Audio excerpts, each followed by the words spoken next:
Hi, I'm Nikki, the Obsessive Bookseller. Welcome to my channel.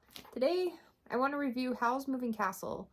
I am one of the few people on the planet who had neither read the book nor seen the movie, so for this last Read, Burn, Hoard project that I did, I picked this book. Didn't have a chance to vlog about it, but thought it would be really fun to explore both the print and the movie versions. And I gotta say, I think going into both of these stories blind really helped enhance them in a way, but I'll get to that. So I started with the book, as is the most practical thing to do. And as I was reading it, I thought, this is a really interesting story. It's very creative. I'm lacking a connection to the characters in a sense, mostly because I think they were lacking in connection with one another. And the plot to me felt a little disjointed. I finished the book feeling like, that was an okay read, but it really didn't leave me with anything meaningful. So I was playing around with between like a 2 and a 3-star rating. And then I watched the movie and I thought, okay, lots of people really love this. There's got to be a reason. They must change the text drastically to make it appeal to as many people as it has. Not so much. Surprisingly, the movie actually followed the events in the book pretty closely, to the point where there were even direct quotes that I remembered reading in the book that they used as dialogue in the film. It was very true to the source material, with one sole exception: the love story. In the movie, the characters had a very clear connection to one another from the very beginning, and the movie trajectory was loosely about whether or not they'll end up together.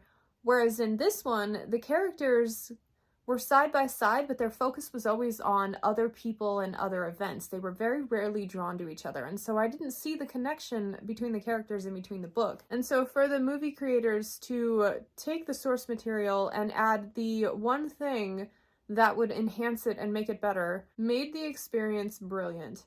And I think I appreciated the movie even more after having read the source material and seeing how well they adapted everything that was in it.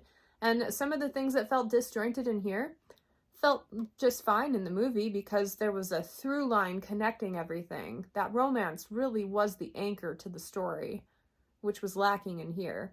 It's funny, when I finished the book, I thought, that's great, but it's not a book I really want to hang on to. After finishing the movie and seeing it come to life so vividly, it made me hold the book in a little bit higher of a regard, thinking like, well, now I'm not sure I want to get rid of it because I really like the story now. Basically, it took everything in here and enhanced it and made it better. And then you add to that the beautiful, beautiful artwork from Studio Ghibli, and you have yourself a masterpiece. I loved it. It's probably now one of my favorite movies. Can't believe I've waited this long to watch it. And as it happens, my husband has the entire Ghibli collection, and I have yet to watch anything else, so I will be remedying that shortly. And for the record, I think if you watch the movie already, you will not find anything of substance or value in reading the source material. So if you've already seen the movie, you're not going to get much else from the book itself.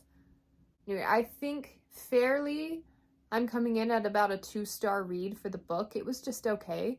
But after watching the movie, which to me was like a 4 or 5-star, really good, it makes me want to bump the book read up to like 3 stars. I'm not sure if I'm going to end up donating this particular book or not, because I doubt I'll ever read it. And actually, this is a 2-in-1. It has Howl's Moving Castle and Castle in the Air. And I just don't know if I liked the writing enough to continue on. We shall see. Let's talk about other books you might like. So, interestingly enough, this was not my first introduction to Diane Wynne Jones. Like 25 years ago, I read The Crestomancy Quartet by this author. And this is kind of like a magical school, not a Harry Potter knockoff, because it was written first, but very magical and whimsical. If I remember nothing else about it, I remember really enjoying the flow of the writing and the atmosphere that it created. So if you like Howl's Moving Castle and the author's ideas, give this one a try. It's one I don't pull out very often because I don't remember too many things about it specifically, but it's one that I'd like to reread eventually. I hold it in fond regard, without any vivid memories of having actually read it. The Sweetest Dark by Shanna Abe. If your favorite element of Howl's Moving Castle was the love story element, then I think this story is completely lovely. Has a dragon element to it, like a little bit of that fanciful romance, but with a fantasy twist, but very lovely written. more of a boarding school setting, but I don't know, just similar vibes. This one was a huge success for me. First Truth by Dawn Cook, alias of Kim Harrison of the Howl series. This fantasy series reminded me of Howl's Moving Castle because of the kind of the introspection of the character. This girl is basically by herself in this castle trying to like learn some things and become a mage, and it, you know, that was poorly described, but the main character kind of reminded me of Sophie from Howl's Moving Castle.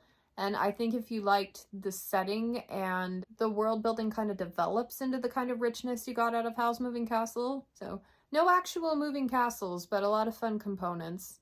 And incidentally, the only non-middle grade YA book on this recommendation list. The Amulet of Samarkand, book 1 in the Bartimaeus series by Jonathan Stroud. I recommend this one for similar vibes and atmosphere, and some of the humor in Howl's Moving Castle resonated with the humor I found in this book here. And I think if you are willing to suspend your disbelief and just go with it like you are with that other story, then this one will be a wild success. This would be one that I would love to see Ghibli Studios adapt because I think it would be brilliant. The Floating Island, book 1 in the Lost Journals of Ven Polytheme series by Elizabeth Hayden.